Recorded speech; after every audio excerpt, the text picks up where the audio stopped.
Donc c'est la deuxième partie de cette classe inversée sur les éléments aux roches. Là, on a parlé des minéraux avant. Maintenant, on va parler des différentes familles de roches. Donc, les différents types de roches, c'est pour tout de suite. Et on va commencer par une espèce de vue synthétique de ces différents types de roches.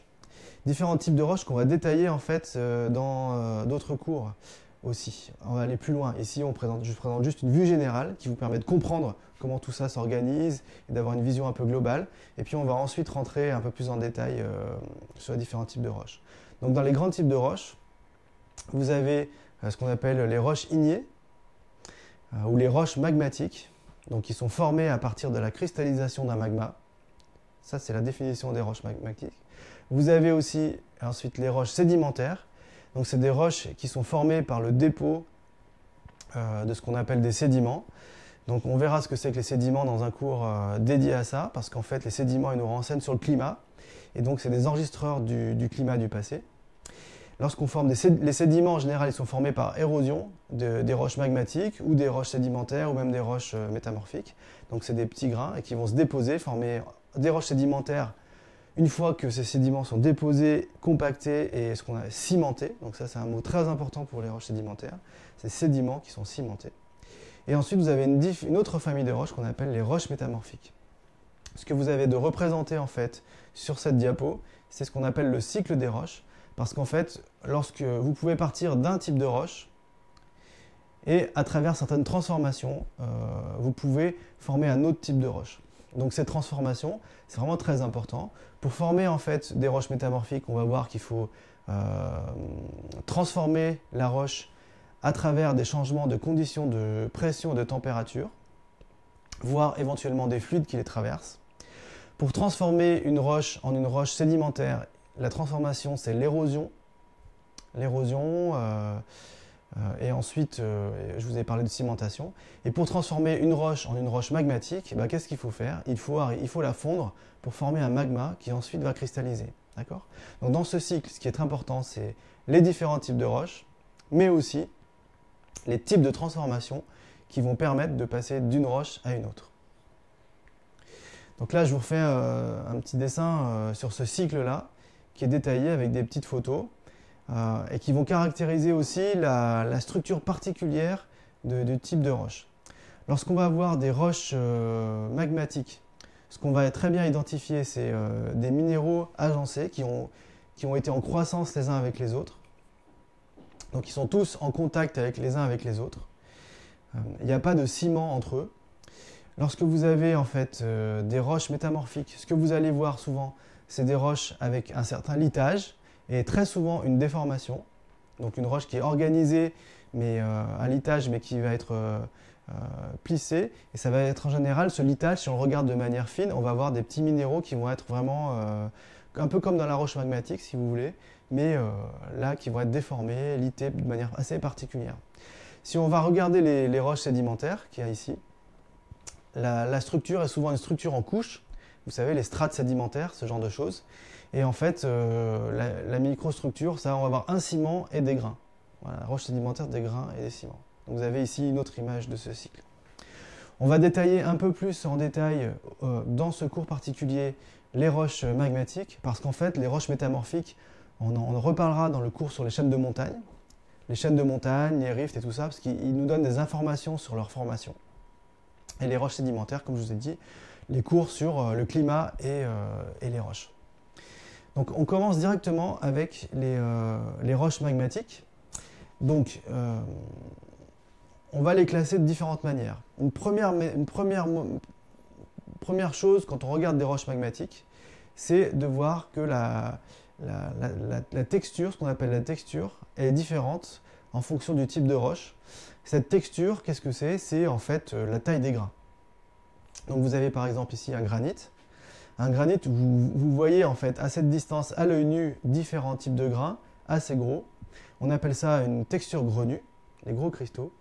Et ensuite vous avez ici un basalte, qui là est une roche sur laquelle c'est difficile d'identifier quelque cristal que ce soit.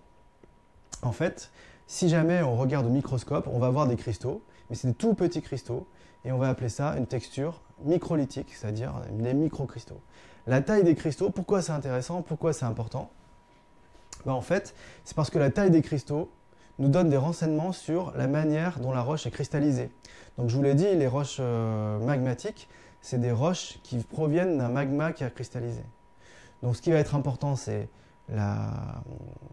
quel est le magma originel, et ensuite comment le magma a cristallisé. Pour les granites, par exemple, pour les roches qui ont des textures grenues, cette cristallisation va être lente. La lente cristallisation va permettre de faire croître des cristaux, des gros cristaux. Et donc, elle va se faire à l'intérieur même de la croûte ou du manteau. On va avoir une cristallisation très lente, en profondeur, qui va former ce qu'on appelle des roches plutoniques, des roches magmatiques qu'on appelle plutoniques, les plutons, et donc des roches à gros cristaux, refroidissement lent. Pour le basalte, c'est très différent. Hein. Vous avez au-dessus voilà, cette rivière de lave ici, avec des basaltes un peu de partout qui sont formés. Là, on a une cristallisation qui est très rapide, et donc cette cristallisation rapide va ne pas permettre aux cristaux de croître, et on va former cette texture qui est microlithique. Le refroidissement rapide, c'est un refroidissement qui se fait à l'air libre ou alors sous l'eau, donc en surface. Donc voilà, ces roches-là, c'est des roches qui vont être des roches volcaniques, qui sortent des volcans. Ces roches-là, c'est des roches qui vont être plutoniques, c'est des roches qui sont formées en profondeur, qui cristallisent en profondeur. Une première classification dans les deux types de roches magmatiques. Comme je vous l'ai dit, le mode de refroidissement, de cristallisation, c'est important, mais la nature du magma qui va cristalliser, c'est quelque chose aussi de très important. Et donc en fait, on va combiner ces deux choses-là pour décrire des types de roches magmatiques différents. Donc au départ, on va faire fondre une roche. Cette roche, elle va former un magma. Ce magma, en fait, on va le définir en fonction de ses propriétés, en fonction de la quantité de silice qu'il a à l'intérieur. Si le magma, en fait, est très riche en silice, alors on va avoir un magma qu'on appelle acide. Si le magma est très pauvre en silice, on va appeler ce magma un magma basique. Les magmas basiques, ils vont pouvoir refroidir soit de manière lente, soit de manière rapide en fonction de si la lave arrive en surface ou n'arrive pas en surface et cristallise en profondeur. Donc ici, vous avez ce qu'on appelle un gabbro et ici un basalte. Ce sont deux roches qui ont exactement la même composition chimique, qui viennent d'un magma basique, mais qui ont refroidi de manière différente. Le gabbro s'est refroidi lentement en profondeur, c'est un pluton, une roche basique plutonique. Et vous avez ici le basalte qui, lui, a refroidi rapidement à des très petits cristaux. Et c'est donc une roche qui est basique et qui a refroidi de manière rapidement, qui est une roche volcanique. Pour les parties acides, vous avez l'équivalent. Donc, vous avez le granit ici et une roche qu'on appelle la rhyolite. Toutes les deux ont la même chimie, proviennent du même magma, mais l'une en fait a refroidi lentement, c'est le granit, et l'autre a refroidi rapidement, c'est la rhyolite. Donc la texture ici, c'est la différence. Il n'y a pas de différence en fait de composition chimique entre ces deux-là, et il n'y a pas de différence chimique entre ces deux-là. La différence, c'est la vitesse de refroidissement. Par contre, entre la basalte et la rhyolite, c'est une différence chimique. La rhyolite est riche en silice, le basalte est pauvre en silice. En général, ce qui va déterminer si le magma est acide et basique, c'est la nature, la chimie de la roche qui est rentrée en fusion. Donc, si cette roche est très riche en silice au départ, elle va former un magma acide. Par exemple, des sédiments qui vont fondre vont former des magmas acides. Par contre, si c'est une roche du manteau qui est relativement pauvre en silice, elle va former des magmas qui vont être basiques.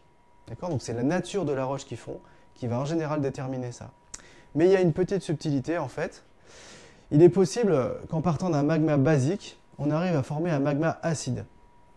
Et ça, c'est ce qu'on appelle ce procédé, ce processus, ce qu'on appelle la cristallisation fractionnée. Alors qu'est-ce qui se passe? Vous partez au départ d'un magma qui est un magma basique, donc il comprend plein d'éléments chimiques, le silicium, l'oxygène, le magnésium, le calcium, un peu tout. Et ce qui se passe, c'est que ce magma, en fait, en refroidissant, il va refroidir un peu, et il y a des cristaux qui vont apparaître avant même que le magma est complètement cristallisé. Voilà. C'est parce que ce magma a une chimie complexe qu'il ne va pas cristalliser d'un coup. A priori, Si vous mettez de l'eau à moins de 0 degré et que c'est de l'eau pure, elle va toute cristalliser d'un coup. Mais si c'est de l'eau qui n'est pas pure, alors elle va cristalliser petit à petit. Donc là c'est pareil, vous avez un magma avec une chimie complexe, donc tous les cristaux ne vont pas cristalliser à la même température. Donc si ce magma là, jaune basique se refroidit, les premiers cristaux qui vont se former sont des cristaux qui sont des cristaux d'olivine. Donc l'olivine, vous voyez, l'olivine, elle contient 30% de silice. Donc en général, ça va être... la silice est l'élément qui va être dominant, qui va être pas dominant, pardon. 30% de silice, en général, c'est moins que le magma qui est à la source. Le magma jaune, en fait, il va comprendre, en général, pratiquement 40-50% de silice pour un magma basique. Pas plus, après ça devient un magma acide. Donc l'olivine qui va cristalliser, elle est plus riche en magnésium, quelque part, qu'en silice. Cette olivine, en fait, elle va être plus lourde que le magma, donc elle va s'extraire, elle va couler au fond de la chambre magmatique. Elle va s'extraire du magma. Et donc, du coup, on va extraire du magma initial les éléments chimiques qui sont dans l'olivine. Et en fait, en proportion, l'olivine est plus riche en magnésium qu'en silice. Donc, du coup, de ce magma jaune, on va extraire entre guillemets, plutôt du magnésium. Donc si on extrait plutôt du magnésium, ce qui va rester, la composition en silice de ce qui va rester, va augmenter. D'accord? Donc si je fais peut-être une petite explication différente, vous mettez au départ, par exemple, 9 atomes de silice et 10 atomes, par exemple, de magnésium. Vous allez former de l'olivine, eh bien vous allez plutôt prendre, donc vous avez en fait moitié magnésium, on va dire moitié magnésium, moitié silice. Vous allez former de l'olivine, donc vous allez extraire de l'olivine une quantité de matière qui va comprendre 70% de magnésium et 30% de silice. Donc ce qui va rester va être plus riche en magnésium, ce qui va rester va être moins riche en magnésium et plus riche en silice. Voilà, j'espère que ça va aller. Bon, vous pouvez vous répéter la vidéo, prendre des petites notes, faire des petits calculs, vous verrez, ça marche bien. Donc en fait, la composition chimique avec la cristallisation d'olivine, en silice, en tout cas la composition du magma en silice, elle va augmenter. La concentration en magma en silice va monter. Donc le magma va devenir un peu plus acide. Donc ensuite, les cristaux qui vont se former lorsque ça continue de refroidir, c'est les pyroxènes. Les pyroxènes, ils ont à peu près 40% de silice dedans. 40% de silice, c'est toujours moins que le magma initial. Donc vous allez encore une fois extraire du magma, plus du magnésium et du calcium que la silice en proportion par rapport au magma initial. Donc vous allez continuer à rendre de plus en plus acide le magma. Donc de cette manière-là, en fait, vous avez un moyen de démarrer en fait, avec un magma qui est basique, en faisant cette cristallisation fractionnée, c'est-à-dire que vous cristallisez des minéraux que vous extrayez du système qui sont relativement pauvres en silice comparé au magma initial, vous allez enrichir le magma initial en silice. Okay. Si vous enlevez toute la silice, tout le magnésium, par exemple et le calcium du magma initial, il va vous rester plus que la silice à la fin. Donc ça c'est la version un peu caricaturale du truc. Donc vous avez ici une manière de faire ça. Alors pour avoir ce genre de cristallisation fractionnée, il faut être souvent dans des systèmes où on va avoir en fait des champs magmatiques relativement profondes, etc. Alors ces roches magmatiques, où est-ce qu'on va les retrouver? On va les retrouver, on en reparlera, on va les retrouver un peu partout sur Terre, on va les retrouver dans les continents, on va les retrouver par exemple la chaîne des Puys, en Auvergne, c'est des roches volcaniques. Vous avez des granites un peu partout, si vous allez autour de Lyon, vous allez trouver des granites, donc vous avez des roches magmatiques que vous trouvez ici. Les fonds océaniques sont gavés de roches magmatiques, qui vont plutôt être des roches magmatiques basiques, alors que dans la croûte continentale c'est plutôt acide. Mais vous allez aussi trouver parfois des roches basiques à l'intérieur des continents, ça existe, hein, la chaîne des Puys justement. Vous avez parfois des roches qui sont plutôt basiques, des basaltes et tout. Alors là, vous avez un exemple en fait de système en subduction où vous avez une formation de roches magmatiques qui va se faire à proximité de la plaque qui subducte. Donc vous avez ici la plaque en subduction. En fait, cette plaque en subduction, elle est pleine d'eau. Elle relâche de l'eau en fait sous l'effet de la pression et de la température. Cette eau, elle va interagir avec ce qu'on appelle le coin de manteau, les roches. Donc ça va faire comme quand vous voulez faire fondre du chocolat, vous mettez du lait ou un peu d'eau, ça aide à faire fondre. Ben, là, l'eau, elle va aider à faire fondre les roches ici. Donc vous voyez, c'est pas hyper chaud. En mettant de l'eau, on va faire fondre les roches et on va avoir des magmas qui remontent. Certains vont arriver en surface, former des roches magmatiques. Certains vont être en profondeur et vont faire de la cristallisation fractionnée, par exemple, faire des plutons, etc. Donc vous avez ici une variété en fait magmatique possible au niveau des zones de subduction qui est très importante. Beaucoup de roches acides, mais aussi des roches basiques, donc en fonction de la source, tout ça. Voilà. Donc pour les roches magmatiques, eh bien, vous avez, pourquoi j'ai mis Matsuka ici, c'est en fait, vu qu'on comprend comment ces roches sont formées, elles vous donnent des renseignements, des informations, si vous faites une enquête sur un endroit, pour savoir comment ça s'est formé, quelle est son histoire, eh bien la roche magmatique va vous renseigner en fait sur quelle est la composition de la roche d'une roche qui était avant, qui a fondu, et comment cette roche elle a fondu et comment on la retrouve vers la surface. On passe maintenant aux roches métamorphiques. Donc ce qui caractérise les roches métamorphiques, c'est essentiellement cette transformation qui a lieu sous l'effet de la pression et de la température. Donc si vous prenez une roche initiale, que vous la mettez sous des conditions de pression et de température grandissantes, cette roche elle va changer de nature. On va d'abord former des schistes, souvent il va y avoir de la déformation en même temps, hein. Donc la structure va changer même dans la roche. On va revoir ensuite apparaître des gneiss, où là carrément il y a de la recristallisation et de l'arrangement de tous des minéraux. Et puis si on va jusqu'au bout, on va former ce qu'on appelle des migmatites. Là on va commencer à faire fondre la roche. Donc là vous avez une histoire de gneiss mais qui a commencé à fondre. Donc à l'intérieur vous avez des bancs qui sont des bancs magmatiques. Si on pousse le système encore plus loin, ben on va former une roche métamorphique qui dans ce cas-là sera une roche, vu que c'est de l'argile, c'est plutôt quelque chose qui va être acide, donc on va plutôt former un magma, une roche magmatique qui risque d'être ensuite acide. Donc les roches métamorphiques, changement de pression et de température, recristallisation, des nouveaux minéraux apparaissent au détriment des précédents, on réarrange la roche de manière structurelle à l'échelle des minéraux. Voilà. Si on va maintenant sur les roches sédimentaires on les classe en général en fonction des grains qui les composent, voire aussi des ciments qui les composent. Donc ici, vous avez des types de grains qui sont caractérisés par les types de minéraux qui forment ces grains. Donc les plus abondantes roches sédimentaires qu'on trouve sur Terre sont les roches qu'on appelle silicoclastiques. Silico, ben, la silice, les silicates. Clastique, débris, ça veut dire débris. Donc c'est débris en fait de roches qui sont des silicates. Ensuite viennent les carbonates. Donc ça c'est essentiellement, ça vient essentiellement de la vie, donc les coquilles, les choses comme ça, qui forment les carbonates, les calcaires. Les calcaires c'est ce que vous retrouvez ici, donc 15%. Et puis ensuite en abondance moindre, ce qu'on appelle les évaporites. Donc ça c'est les sels, le gypse, c'est des roches qui vont se former par évaporation en fait d'un lac ou même d'une mer ou ce genre de choses là. Voilà. Donc ce qui va rester, c'est des roches évaporites. Puis on a d'autres types de roches, aussi sédimentaires, dont on pourra parler. Roche, ce qu'on appelle roche carbonée, c'est là le carboné, ça veut dire, ici c'est CO2, donc carbone oxydé, et ici c'est le carbone qui va être le carbone réduit, donc plutôt organique. Matière organique, ici matière inorganique pour les carbonates. Alors la taille des grains, en fait, c'est hyper important pour les sédimentologues parce qu'ils nous renseignent, on verra, sur des tas de choses, sur la vitesse du dépôt, sur les conditions environnementales, en fait. Donc là, il ne s'agit pas de connaître ces trucs-là par cœur.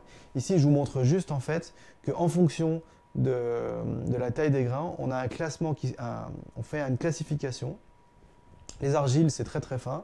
Et puis ensuite, vous avez ce qu'on appelle les conglomérats, qui sont formés en fait à partir de la consolidation, la cimentation de gravier, de cailloux, choses comme ça. Ça nous renseigne en fait sur la dynamique des fleuves et des choses comme ça, donc qu'il y a eu dans le passé. Cette classification-là, du coup, elle est super importante, notamment pour les roches silicoclastiques, qui sont du coup des débris de l'érosion, par exemple, des montagnes ou des choses comme ça. Pour les roches carbonatées, c'est différent parce qu'en fait, les roches carbonatées, elles nous renseignent surtout sur les espèces qui forment ces carbonates et donc sur l'environnement marin ou lacustre qui correspond. Donc par exemple, vous allez trouver plutôt des roches carbonatées qui vont être riches en coquilles. Donc là, près en fait, quand ces roches se forment près de la côte. Donc c'est ce qu'on a dans les monts du Lyonnais par exemple, on a plein de genre de trucs là. Lorsqu'on est à plusieurs kilomètres de la côte, on va pouvoir de temps en temps avoir des récifs coralliens. Donc là, on va retrouver des calcaires dans lesquels on va identifier des coraux. Ça, on va voir ça dans le Jura, par exemple. Le Jura, en fait, c'était un ancien récif corallien. Et puis, si on va plus loin, en fait, dans l'océan, on va avoir des espèces, des petites coquilles d'espèces différentes, toutes petites, qu'on appelle les foraminifères, et qui vont nous dire qu'on est plutôt dans ce qu'on appelle la partie benthique, c'est-à-dire la partie éloignée, en fait, du continent. Donc, selon la nature des coquilles qu'on retrouve, on va avoir on va retrouver des informations sur l'environnement quand on va étudier les carbonates. Donc voilà, je vous retrouve tout de suite avec la troisième partie.